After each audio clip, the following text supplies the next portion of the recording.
Right now, we got to introduce a legendary actor, one of the best writers. You've seen him in The Usual Suspects. You've seen him in Analyze This, but he's known for writing A Bronx Tale, a legendary movie, and he's a huge Giants fan. Please welcome Chazz Palminteri.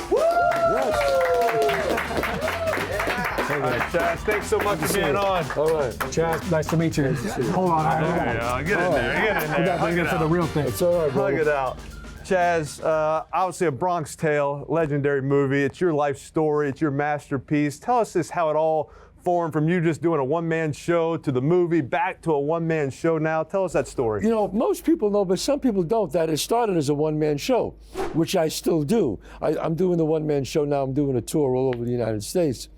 What happened was I was 9 years old. I was sitting on my stoop, and I saw these two cars. One guy was parking this way, another guy was parking that way. I thought they were fighting over the parking space. And I said, wow, look at that. And a guy got out of the car with a baseball bat, smashed the window, just like in the movie, just exactly like in the movie. And the other guy got out, his face was covered with blood, and the guy went to hit him again, and this gangster came over and shot the man who with the baseball bat. He fell down, I mean, literally from here to the table. And I'm staring at the guy, and he stared at me. The next minute I knew my father dragged me up the steps. Cut 2 years later, I'm an actor in LA, and I got on a few shows, Hill Street Blues, things like that. Then finally I said, you know what? I got to do something for myself. And I'm working as a doorman because I ran out of money as an actor in LA. I had my 1972 Honda. I had this rundown apartment. I sat there and I said, what the hell am I going to do with my life? And then I saw my father's car. The saddest thing in life is wasted talent. And I said, you know what? I'm going to write my own one-man show. And I said, what am I going to write about? The killing when I was 9, right? Yeah. I wrote about that. I performed it for my theater workshop, a 5-minute monologue, and all of a sudden, everybody loved it. So it took me about 10 months to keep writing stories until I had this 90-minute story of my life up till the time I was 17 years old. I put it up in a theater. Bam! My life just exploded. Reviews, it was like amazing. More people kept coming. Al Pacino came, Jack Nicholson came. All these stars came because they wanted to play Sonny. And then finally, a month later, my agents brought me to this other client, I won't say who they are, another studio, and the guy said, Chazz, if you sign this paper, you'll have a check for $1 million tomorrow. And I said, $1 million. I got $200 in the bank. I said, what the hell am I going to do? I said, I'll sign that paper. And I could tell, as soon as I said that, they all kind of smiled. And I said, but I play Sonny and I write the screenplay. He said, Chazz, we can't do it with an unknown. He said, you're going to turn this check down right now? I said, yes. 2 weeks later, I'm doing the show, standing ovation, packed house. All of a sudden, I get off stage and a guy walks over to me and says, Chazz, Robert De Niro just saw the show. He ran into your dressing room. He's waiting for you. I said, Robert De Niro? He said, yeah. I walk in the dressing room and there's Bob sitting in the corner. He's like, you know. I said, hi, how you doing? And he said, that was the greatest one-man show I ever saw. I said, yeah, I had this idea. And he said, you should play Sonny, you'll be great. He goes, I'll play your father, I'll direct it. And he goes, and if you shake my hand, that's the way it'll be. Shook his hand and that's what happened. Woo! I love it. I love it. Wow, that's awesome. Now back full circle, and you're doing the one-man show again. That's right. And I tell people, if you want to come and see it, go to chazzpalminteri.net. And my whole schedule for the year is there. It'll be at a city near you. And obviously, you grew up in the Bronx, and you grew up a Giants fan, right? Yes, always a Giants fan. I'll tell you something about Leo. I'm going to say it right now. All these fans that say, Tom Brady's the greatest, Tom Brady's the greatest. I say, you know what? Okay, won 7 Super Bowls, he's the greatest. But remember one thing. Tom Brady didn't beat the Giants, didn't beat Eli. That's right. We gave him 2 chances. Two wins. Twice we gave him chances. 0-2 against Eli. He stole your line. Before the game, he went up to Tom Brady and said, do you know who I am? Yeah, that's right. You're a busy man, and you're doing all that work, and then at night, you go to one of your restaurants, and then you work there too. Thank you very much for that plug. I have 2 restaurants, one in White Plains, 264 Main Street, and one in Manhattan, 30 West 46th Street.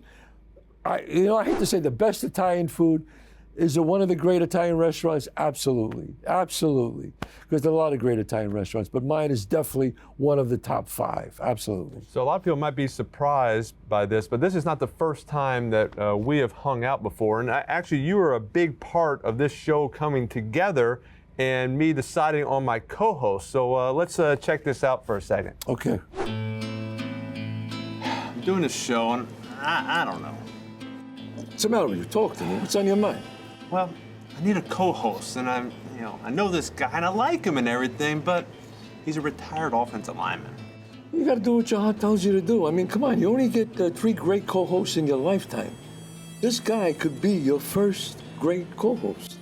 Chazz, you're right. I'm gonna do it. Oh, wait a minute. Do you trust this guy? I don't know. I've never worked with him before. All right, here's what I'm gonna do. Tomorrow I'm gonna lend you my car.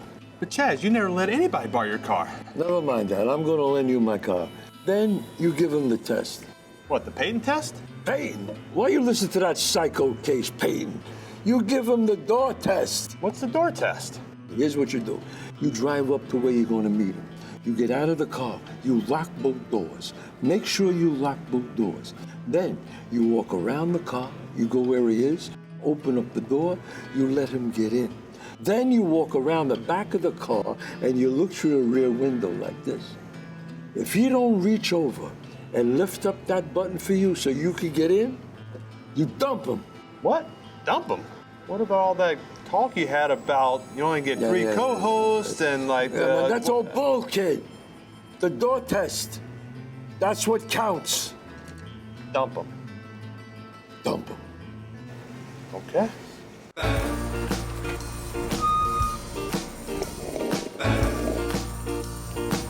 Hey.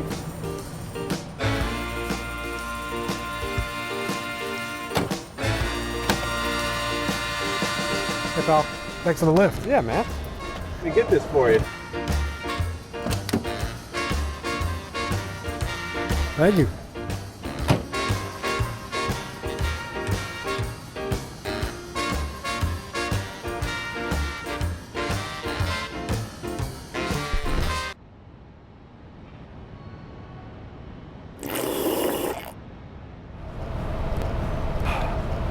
He'll do.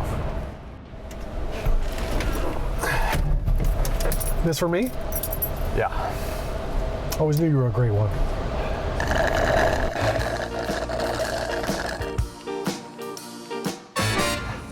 All right, that was a lot of fun, Chazz. Thanks so much for doing that and being a part of this. I'm telling you, I've never done that before in all the years, but, you know, I'm such a degenerate Giant fan, and I'm such a big Eli fan, and you guys. And I said, you know what, this would be fun to do. If I'm ever going to spoof it, this is the time to do it. So I had a lot of fun doing it. And do you still keep up with the Giants? You watching games? I watch the games, you know. I mean, we're having a little tough year. Yeah, we'll get it going. You watch any Monday night football games? Yeah. Yeah. And have you seen Eli? Yeah, I saw it. What do you think? Yeah, it was great. Well, him and his brother, forget about it. I mean, they're fun. They're fun together. Forget about it. There we go. Him and his brother, when they do that thing, they're fun together, you know. I mean, think of this family. I mean, it's bad enough it's so hard to win a Super Bowl. I mean, he won 2. His brother won 2. His father was a great quarterback. And now you got this kid Arch, I hear Cooper's son, that's supposed to be like, forget it. Chazz, tell us a little about, I know you do involved in some charity work. Tell us about that. Yeah, I'm doing this, I have the Child Reach Foundation where we do for children with blood disease and we raise millions of dollars.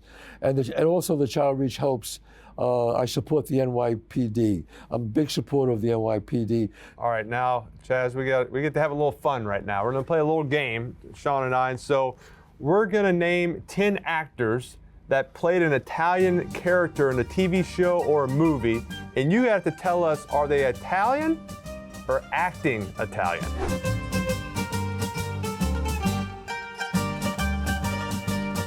We're going to start off with the Godfather himself, Don Vito Corleone. Was he Italian or just acting Italian? Acting Italian. That is correct. Marlon Brando was not Italian. Come on, this is a piece of cake. All right. Let's go to 1970s. All right, that's 1970s sitcom star and the coolest guy on Happy Days. Yeah. Arthur Panzarelli. Hey, the Fonz. Not Italian. All right, here we go. We got the club fighter, turned world champ, the Italian stallion, Rocky Balboa. In real life, Italian. that is correct. Rocky, Sylvester Stallone is Italian. Nice, good work. All right, this one's right up your alley. He was one of the Goodfellas in the movie Goodfellas. Henry Hill, in real life, is he Italian or is he Fugazi? Yeah, Ray Liotta? Yes, Ray Italian. Liotta. He's not Italian. I can't believe it. Is this card right? Are we Ray sure about Liotta's that? not Italian? He's a Fugazi. I'm not telling him that, though. You Yeah, you tell say him that. that. Yeah. Let Sandy tell I him thought he that. was I'm not half telling him Italian. All right, here we go. We're going back to The Godfather, the eldest son of the family, Santino Sonny Not Italian. Corleone. There you go. that. This actor starred as Vinnie Barbarino in Welcome Back, Kotter. Italian. Bam, John Travolta. He doesn't even, yeah, there you go. He does. All right. Good work. All right. He played the mob informant on Donnie Brasco in the movie Donnie Brasco. In real life, Italian or not Italian? He's Johnny Depp, not Sorry, Italian. you've never heard of Brasco. It's Donnie Brasco. Not Whatever. Brasco, yeah, not Italian. Yeah, I never saw that Not movie. Italian. Martin Scorsese's first film, one of his first films, Mean Streets. Yes, the actor played Charlie Kappa alongside Robert Yeah, Harvey De Niro. Keitel. No, There you not go. Italian. Not Italian. You're right. Harvey Keitel. All right. That's it. You nailed Phenomenal. it. Very good. So good. Very good. All right. Hey, what do we got what here? do you win? Oh. We got prizes. A bobblehead of me. A bobblehead of you. Yeah, how about that, right? Bobblehead, hey, I want That's like going to the tickets restaurant. here. If I come I'm to- going to the game here. If I come to the restaurant and that's not in your restaurant, I'm going to be You got it. upset. All right, we got to welcome back our boy Roger's coming in live. He's bringing in some hot sandwiches. Go ahead, Roger. What do we got Roger, here? look at this. Holy moly. Look at this spread. Oh. Look at You can't get it any better, boys. Filet mignon, arugula, sizzled onions, fresh mozzarella, All right. Uh-huh. fresh olive oil and garlic. Give it a whirl, guys. Brick oven. Delicious. Fantastic. Come on, Chazz. Get in there. Choose your end. Oh, All right, boys, that's the end of the show. What a wrap. What a show. Chazz, thank you so much for coming on. welcome. Roger, Shaun, Okay. we're back at it. Appreciate it cheers. so much. Thanks, all right. Roger. Cheers, boys. Bon appetit. guys. That's Italian, This is right? just like Arthur Ave right here, Just like right? Arthur Ave. Casa de Mozzarella. I'm going to need it later.